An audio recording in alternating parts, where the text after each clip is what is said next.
ہمارا ایمان ہے تو اس کے معنی کیا ہیں؟ کبھی کھڑے ہو کے سوچا ہی نہیں ہے. لیکن بہرحال قرآن کریم ان سے بھی مطالبہ کرتا ہے ایمان لانے کا. اور کئی دفعہ میں یہ عرض کر چکا ہوں کہ قرآن کریم مسلمانوں سے بھی مطالبہ کرتا ہے ایمان لانے کا، اللہ پر، اس کی کتاب پر، اس کے رسول پر اور آخرت پر. مسلمانوں سے.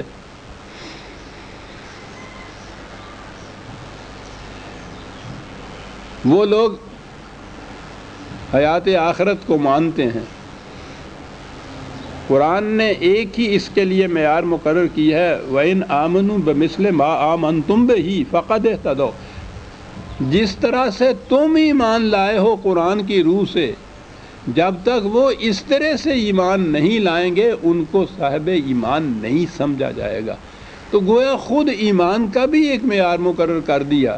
یہ نہیں ہے کہ میں اپنی مرضی کے مطابق جیسے جی چاہے ایمان لے آؤں، دوسرا کوئی اور اپنی مرضی کے مطابق، کوئی اہل مذہب اپنے مذہب کے عقیدے کے مطابق، دوسرا اپنے مطابق. اس نے کہا کہ اب آخری اتھارٹی آ گئی. اتھارٹی خدا کی طرف سے صرف ایک ہی اب باقی ہے، وہ قرآن ہے.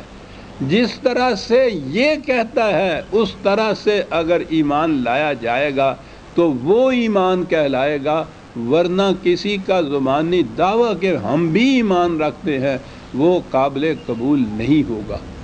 حتیٰ کہ مسلمانوں سے جب کہا گیا ہے کہ تم بھی ایمان لاؤ تو اس کے معنی یہ ہیں کہ کھڑے ہو کر یہ سوچو کہ وہ قرآن ایمان کہتا کس کو ہے. کیا ہمارا یہ زبانی دعویٰ جو 4 الفاظ ہم دہرا دیتے ہیں کہ ہمارا بھی ایمان ہے، کیا یہ اس کے مطابق ہے؟ وہ یہ کہتا ہے.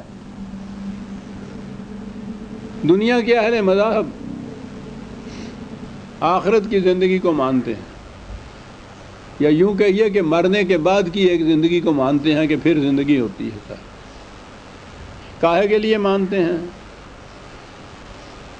فرق نظر آ جائے گا دو فکروں کے اندر کہ وہ کیوں ان سے تقاضا کرتا ہے کہ تم بھی ایمان لاؤ، جیسا قرآن کہتا ہے ویسے ایمان لاؤ.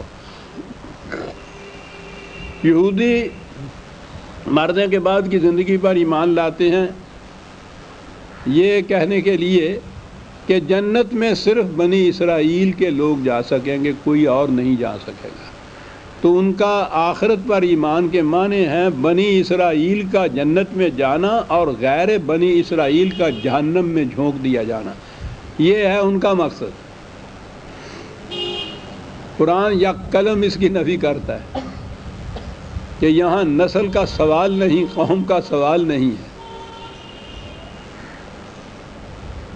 تو گویا ان کا ایمان آخرت کے صرف اس مقصد کے لیے ہے کہ بنی اسرائیل جنت میں اور غیر بنی اسرائیل جہنم میں. نصارہ کا بھی ایمان ہے مرنے کے بعد کی زندگی. کاہے کے لیے؟ کہ جو شخص حضرت مسیح علیہ السلام کے صلیب دیے جانے اور ان کے کفارہ پر ایمان رکھے گا وہ جنت میں جائے گا، جو اس پہ ایمان نہیں رکھے گا وہ جہنم میں جائے گا. تو وہ مانتے ہیں حیات آخرت کو اس کے لیے کہ وہاں عیسائی جو کفارے پر ایمان رکھتے ہیں وہ جنت میں جائیں اور غیر سارے جتنے بھی ہیں وہ جہنم میں چلے جائیں. وہ اس کے لیے ایمان رکھتے ہیں. آؤ غور کیجئے قرآن کیوں ان سے بھی مطالبہ کر رہا ہے. یہ ہمارے قریبی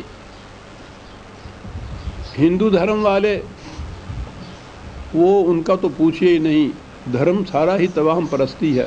ان کے ہاں یہ تناسخ یا اواگاؤن یا جون کا مسئلہ ہے.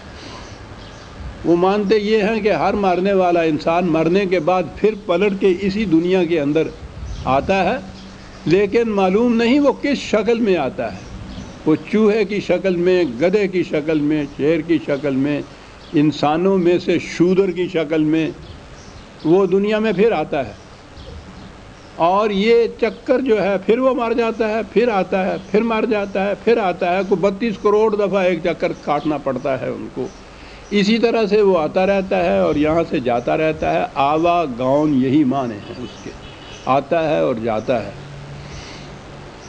لیکن اس آنے والے کو نہ تو یہ معلوم ہوتا ہے کہ اس سے پہلے میری زندگی کیا تھی اور میں کیا تھا،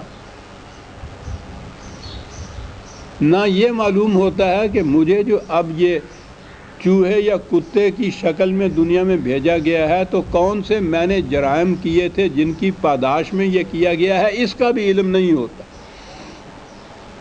اسے کچھ پتہ نہیں ہوتا اپنی پچھلی زندگی کا، پچھلی زندگی کے اعمال کا، نہ اس کا کہ مجھے کیوں یہ شکل دے دی گئی۔ بس اتنی سی چیز وہ بھی یہ حیوانات ہیں، ان کو تو یہ بھی نہیں کہ وہ سمجھ بھی لیں کہ ہمیں کیوں ایسا کیا گیا ہے۔ انسانوں کے متعلق البتہ انہوں نے یہ کہا کہ شودروں کو، ویشوں کو، چھتریوں کو یہ سمجھ لینا چاہیے کہ شودر کو اگر بدترین انسان پیدا کیا گیا ہے تو اس لیے کہ انہوں نے اپنی پہلے جنم میں اس قسم کے برے کام کیے تھے، اس کی پاداش میں ان کو یہ کچھ منایا گیا ہے۔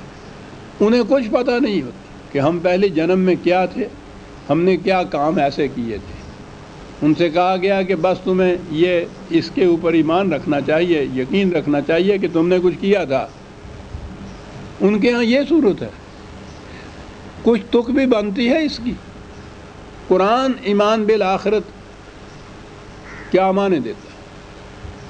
وہ کہتا یہ ہے کہ یہ زندگی مسلسل چلتی ہے اور انسان اس زندگی میں جو کچھ کرتا ہے اور اس کے ان کاموں کا نتیجہ اس دنیا کے اندر ایسے مواقع نہیں آتے کہ وہ بھگتے رہ جاتے ہیں، وہ اس کا مواخذہ وہاں ہوگا، اور ایسے نہیں ہوگا کہ اس کو کچھ علم ہی نہ ہو، اس کو خود معلوم ہوگا کہ میری پہلی زندگی کیا تھی، میں اس میں کیا تھا، میں نے کیا کیا تھا، جس کے خلاف کیا تھا وہ بھی موجود ہوگا، اس کا بھی اسے علم ہوگا، وہ ماحول موجود ہوگا، وہ گواہ ہوں گے اس کے۔ جو میں اکثر کہا کرتا ہوں کہ اس سے بڑا جہنم عزیزان من اور کیا ہوگا کہ مثلا میں آپ کے سامنے بڑا معتبر بنا بیٹھا ہوں، قرآن کا درس دیتا ہوں، ویسے بھی یہ عام ایک بناوٹ کے لحاظ سے ہی صحیح، منافقت کے لحاظ سے بڑا نیک بنا ہوا ہوں، متقی پرہیزگار بنا ہوا ہوں، اندر کی میری زندگی بالکل اس کے خلاف منافقت کی زندگی ہے۔ جس دوست سے کہتا ہوں کہ میں تو تمہارا ہمیشہ کے لیے بہی خواہ ہوں، دل میں کہتا ہوں کہ میرا بس چلے تو اس کو خنجر گھونپ دوں، یہ وہاں ہوں گے، اور یہ جو میرے دل میں ان کے متعلق خیالات گزر رہے ہوں گے وہ سامنے آئیں گے، ان کے سامنے میرا کیا حشر ہوگا، آپ سوچئے تو صحیح، اس سے بڑا جہنم اور کیا ہو سکتا ہے۔